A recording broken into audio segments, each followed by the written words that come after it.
Y'all know I love that record right there. Lynx Live. I'm your host. Hold on. Wait.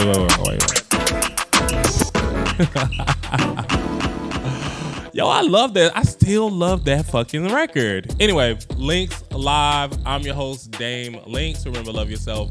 No exceptions. No exceptions. Damn. All right, so you already know, since I'm slurring, we about to get into some reality.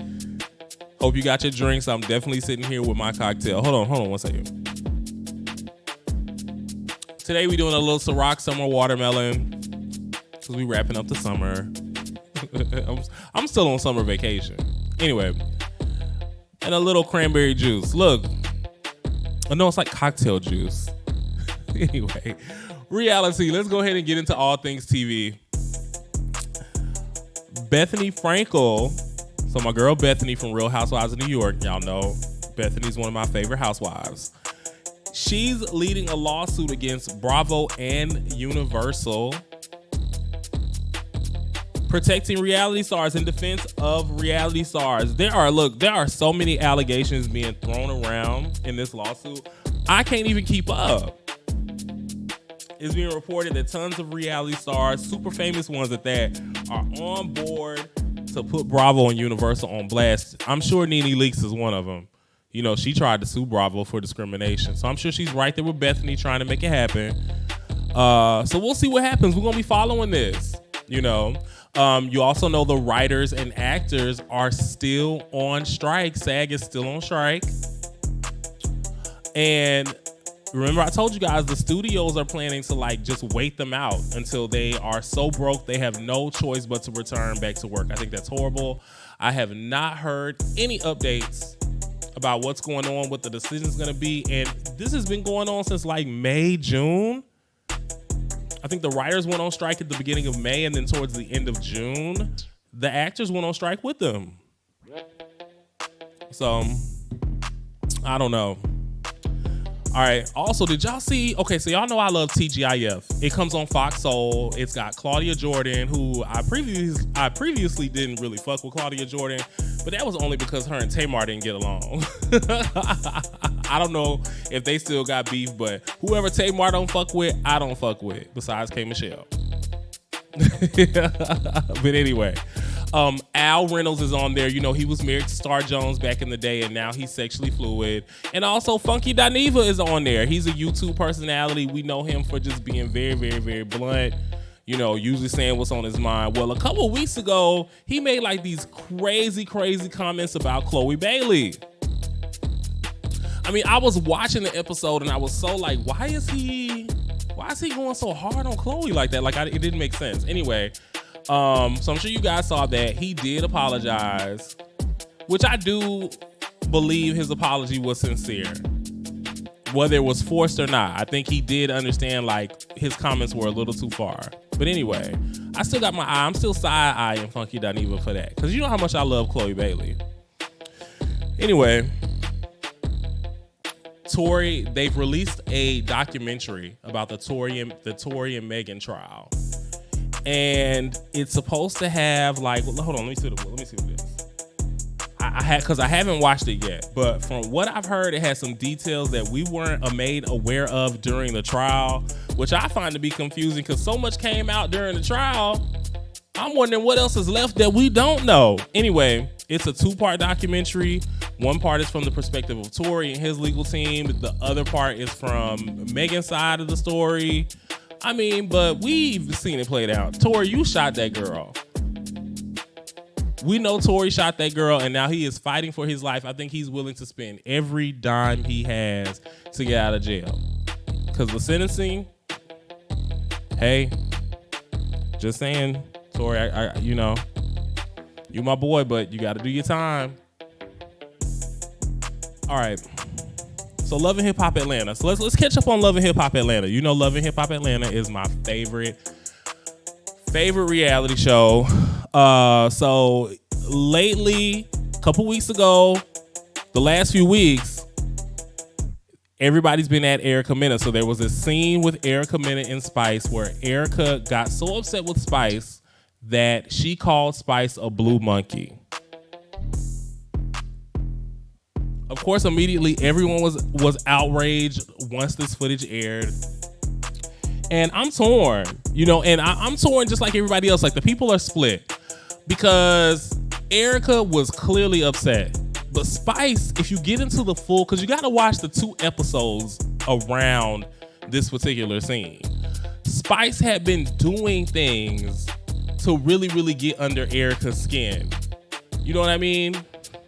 She's been hanging out with Safari, getting all this information from Safari. Safari showed her a couple of Zelle payments where he had been paying child support. Erica claimed that he had not been paying child support and not being there for his kids. And now all of a sudden Spice is like Team Safari. Safari, someone we've known to be a womanizer, a fool, and a liar. Okay? So I just don't understand why Spice was so far up Safari's ass. Like, do you want to sleep with him or something? I don't know. It just didn't make sense to me. So to me, if you're supposed to be my friend, because I assumed Erica and Spice were friends from what I've seen, Spice just has this, why are you hanging out with my baby daddy? And why are you defending him? And why are you putting my business out there? It was just a lot going on. You got to watch the full 2 episodes. But I'll say this, Erica Mena as a public figure, and I love you, Erica Mena. That's my girl. You have to have a social responsibility for what you say. You can't just say certain things. And so using the term monkey, yes, it's offensive. Regardless of whether you know it or not, but this isn't your first time doing something similar to this.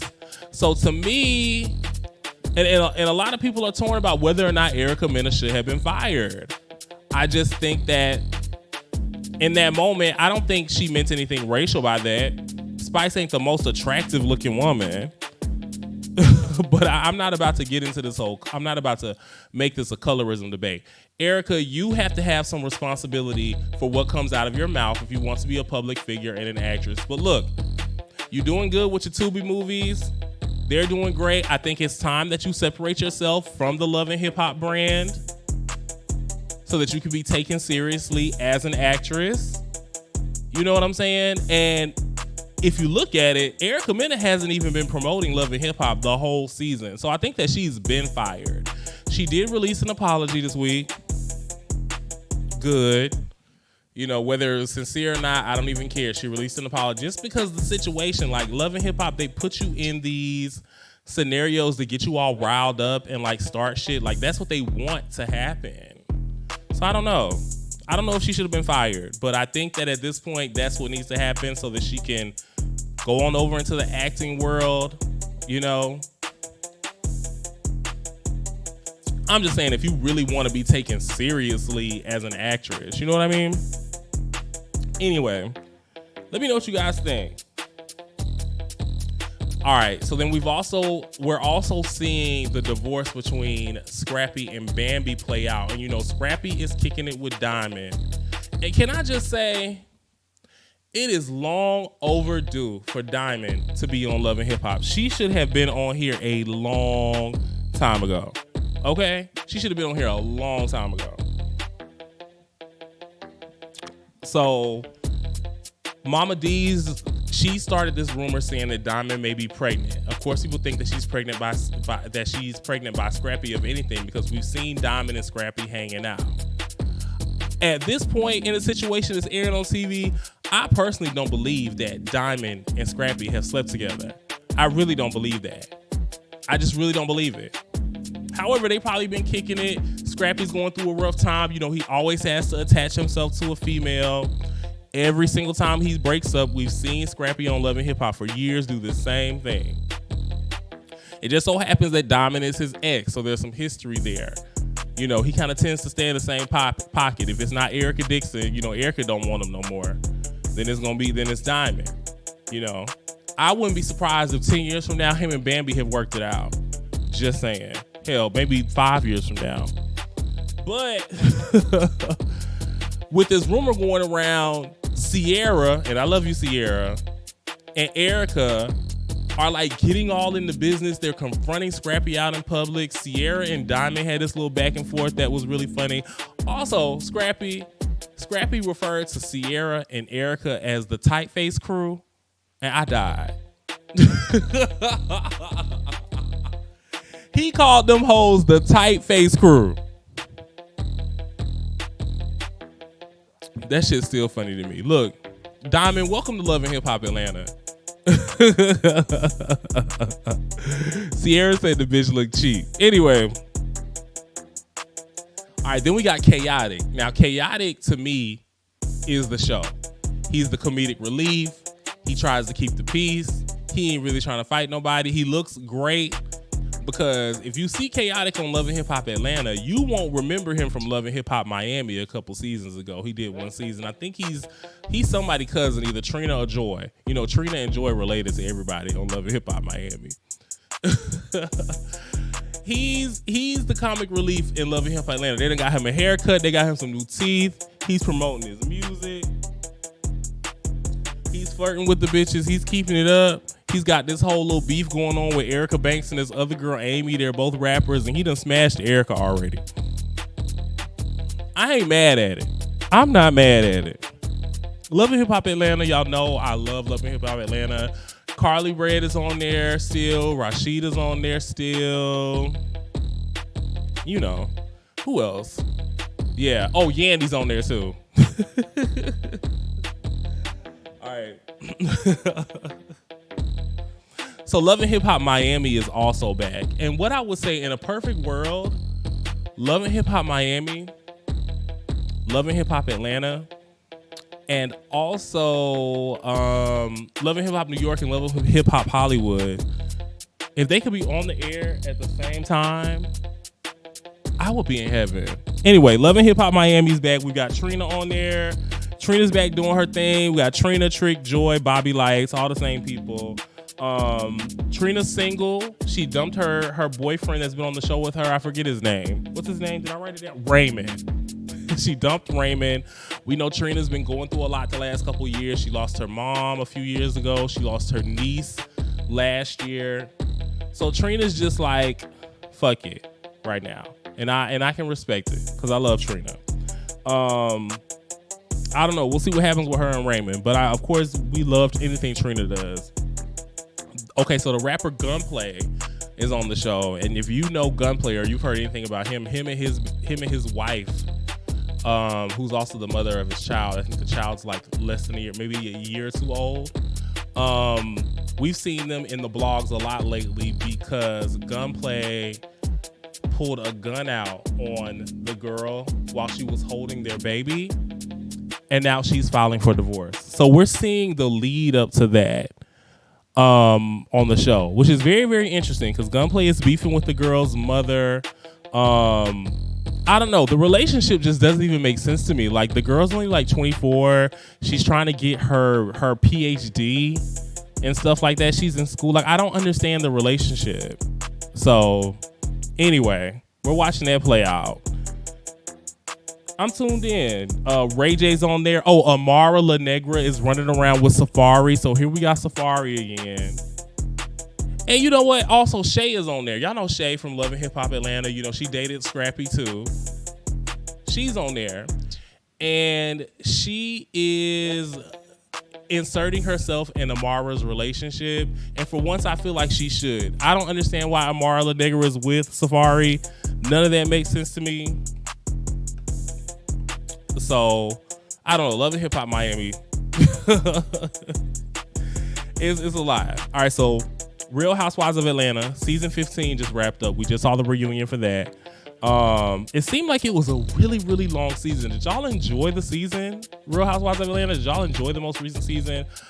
I will say this. The first half really, really drugged for me. Like, it was really slow. But the second half, I was thoroughly entertained. We got to see the whole situation play out with how this whole kiss between Drew and Toya even came up. You know what I mean? And how Drew and Candy now have this beef. We got to see Todd and Candy produce an independent film called The Pass. And I watched The Pass. I really enjoyed that movie. It's good. Y'all like to hate on things. I really like The Pass. We also got to see like this rumor come out with Drew dating allegedly or having some form of relationship with Ty Young, the WNBA player. You know, she was Mimi's fiance from Love Hip Hop Atlanta. And one thing I'll say, that Ty is really charming and she's cute.